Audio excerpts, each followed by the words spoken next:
আসসালামু আলাইকুম প্রিয় দর্শক। Welcome back to my channel. আপনারা সবাই কেমন আছেন? আমি আলহামদুলিল্লাহ ভালো আছি। প্রতিদিনের মতো আবারও চলে আসলাম আরো একটা হেলদি নাস্তা নিয়ে। যাদের নাকি ডায়াবেটিস আছে, যারা নাকি রুটি খেতে একদমই পছন্দ করে না, তাদের জন্য এই খাবারটা একদমই পারফেক্ট। এটা খেতে খুবই মজাদার হয় আর এটা বানানোও কিন্তু একেবারে সহজ। এই রেসিপিটা বানানোর জন্য আমরা প্রথমে নিয়ে নিয়েছি ডাল। ডালের সঙ্গে দিয়ে দিলাম 1/2 চামচ আদা রসুন বাটা আর একটুখানি হলুদ আর কিছুটা পেঁয়াজ। তো এটা আমি দিয়ে এর সঙ্গে অল্প করে একটু তেল দিয়ে দিলাম। এর সঙ্গে দিয়ে দিব একটুখানি লবণ। এইসব মসলাগুলো একদমই হাতের কাছে পাওয়া যায়। এগুলো দিয়ে সবসময় কিন্তু আমরা রান্না করতে থাকি, রান্নাঘরে থাকে এগুলো। তো এগুলো দিয়ে সুন্দর করে মিশিয়ে নিয়ে অল্প করে একটুখানি পানি দিয়ে দিলাম। এই পানিটাকে দিয়ে নেড়ে-চেড়ে ভালো করে মিশিয়ে নিলাম সম্পূর্ণ মসলা, তেল, লবণ সবকিছু, পেঁয়াজ। তো এগুলো এখন আমি চুলাতে বসিয়ে দিয়ে কিছুক্ষণ রান্না করে নিয়েছি।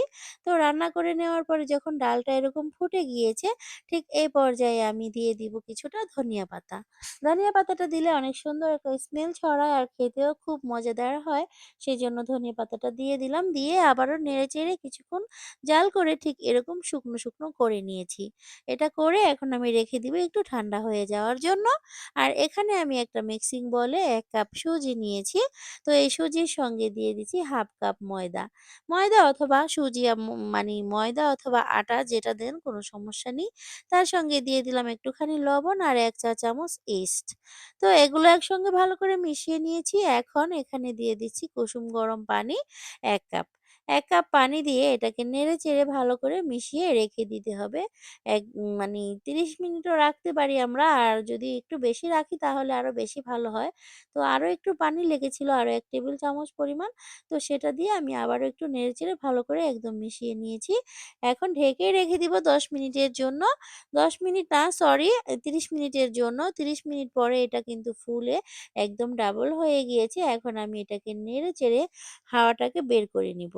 তো বের করার পরে দেখতে পেয়েছি একটু মানে আরেকটু পানি লাগবে। অনেকটা ঘন মনে হচ্ছিল। সেজন্য আমি আরো একটু পানি দিয়ে দিলাম এর মধ্যে, দিয়ে আবারও নেড়েচেড়ে ভালো করে মিশিয়ে নিয়েছি। এখন আমি এখানে ৫ টা বাটি নিয়েছি। এই বাটির মধ্যে একটু করে তেল ব্রাশ করে নিব, যাতে করে যখন আমরা এই যে এই নাস্তাটা এই বাটিতে বানাবো যাতে খুব সহজে করে উঠে আসে এইজন্য। তো আমাদের কিন্তু এই বেটাটা রেডি হয়ে গিয়েছে এখন। তারপরও আমি আবারও একটু নেড়েচেড়ে মিশিয়ে নিচ্ছি খুব ভালো করে। এতে করে একদম এই যে সুন্দর হবে। এখন এই যে আগে থেকে যে তেল মেখে রেখেছিলাম বাটিতে, সেখানে দিয়ে দিলাম অল্প করে একটুখানি বেটার।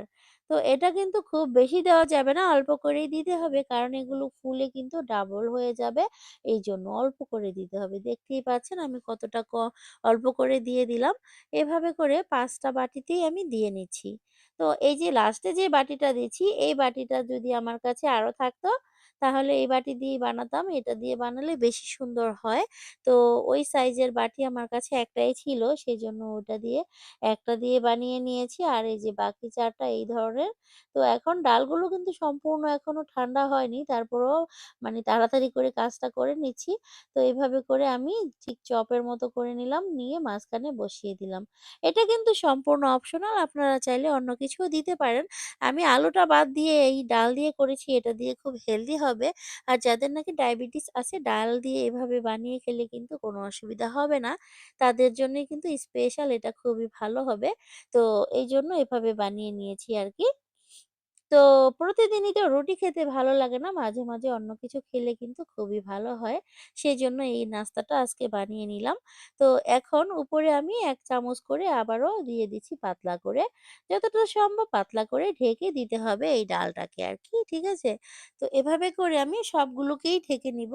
আর যে দেখতে পাচ্ছেন খুব বেশি কিন্তু দিতে হবে না এখন। কারণ হচ্ছে শুধুমাত্র ডালটাকে ঢেকে দিলেই কিন্তু হয়ে যাবে। এতে করে ডালটা ভিতরে থাকবে, আবার উপরে আর নিচে একদম সাদা থাকবে। আর এটা দেখতেও যেমন সুন্দর হবে, খেতেও কিন্তু খুবই ভালো লাগবে। ভিতরের ডালটা কিন্তু লবণটা একদমই পারফেক্ট হয়েছে।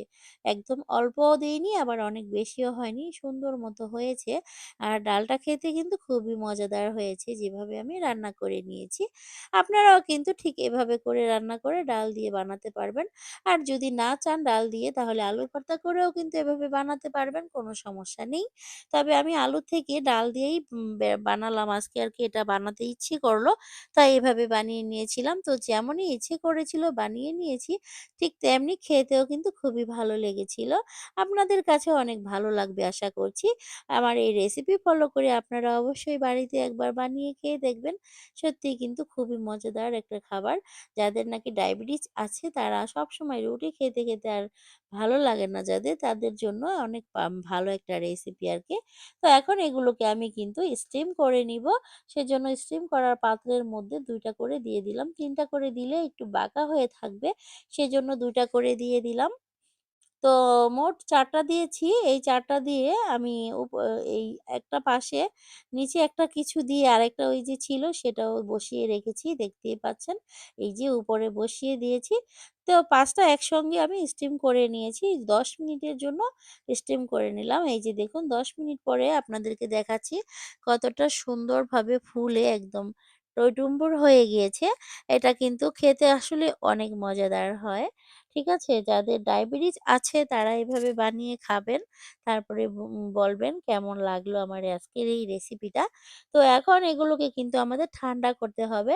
১০-১২ মিনিটের জন্য রেখে দিব এইভাবেই ঠান্ডা হয়ে গেলে তারপরে আমরা খুলবো। যেহেতু গরম অবস্থায় খুললে কিন্তু এগুলো ভেঙে যাওয়ার চান্স থাকে। সেজন্য কখনোই কিন্তু গরম অবস্থাতে খোলা যাবে না। একটু ঠান্ডা করে নিতেই হবে। ঠিক আছে? তাহলেই কিন্তু সুন্দরভাবে খুলে আসবে ভিতর থেকে। তো এখন এগুলো যখন ঠান্ডা হয়ে গিয়েছে, সেই পর্যায়ে আমি এগুলোকে অফ ক্যামেরায় বের করে নিয়েছি ৪ টা। আর এই যে লাস্টের যে বাটিটা আছে সেটা আমি আপনাদেরকে এখন খুলে দেখাবো। আমি এটা কত সহজে খুলে নিয়েছি। দেখুন এভাবে করে হাত দিয়ে চাপ দিয়ে দিয়েও কিন্তু খোলা যাবে। আর এভাবে করে চাপ দেওয়ার পরে যদি আপনার কাছে মনে হয় যে খুলছে না, তখন কিন্তু আমার মতো এরকম একটা চামচ দিয়ে খুলে নিতে পারবেন। ঠিক এইভাবে চামচটা ভিতরে ঢুকিয়ে জাস্ট এভাবে করে ঘুরনা দিলেই কিন্তু খুলে যাবে এই পিঠাটা একদম সহজভাবে খুলে আসবে। এটা আর ভিতরে লেগে থাকার কোনোই মানি চান্স নেই। এভাবে করে একদম সুন্দরভাবে খুলে যায়। এই যে দেখুন কতটা সুন্দর হয়েছে ফুলের একদম বলের মতো হয়ে গিয়েছে। আর একদমই সফট হয়েছে কিন্তু এখনো কিন্তু গরম আছে। সেজন্য আমি খুব ভালো করে আরকি চাপাচাপি করছি না। তারপর একটু দেখিয়ে দিলাম কতটা সফট হয়েছে এই নাস্তাটা। এই নাস্তাটা দেখতে যেমন সুন্দর, খেতেও কিন্তু অনেক মজাদার। ঠিক আছে? সুজি দিয়ে যে এত মজার, মজার খাবার তৈরি হয়, আগে আমি জানতামই না। ঠিক আছে? যখন থেকে জেনেছি, তখন থেকে কিন্তু সুজি দিয়ে আমি অনেক কিছুই বানিয়ে খাই। আসলে অনেক মজাই লাগে সুজি দিয়ে সবকিছু। তো এটাও কিন্তু খুবই ভালো লেগেছিল। তো এই যে দেখুন, আমি ৫ টা নাস্তা বানিয়ে রেখেছি। একটা আমি আপনাদেরকে একটু খেয়ে দেখাচ্ছি ভিতরটা আসলে কেমন হয়েছে। এই যে দেখুন ভিতরটা কত সুন্দর ডাল দিয়ে ভিতরে একদম পুর দিয়েছি আর একটু পরে মানে কামড়ে, কামড়ে ডাল পড়ে খেতে খুবই মজাদার হয়। রেসিপিটা কেমন লেগেছে অবশ্যই কমেন্ট করে জানাবেন আর আমার পাশে থাকার জন্য সবাইকে জানাই অসংখ্য ধন্যবাদ।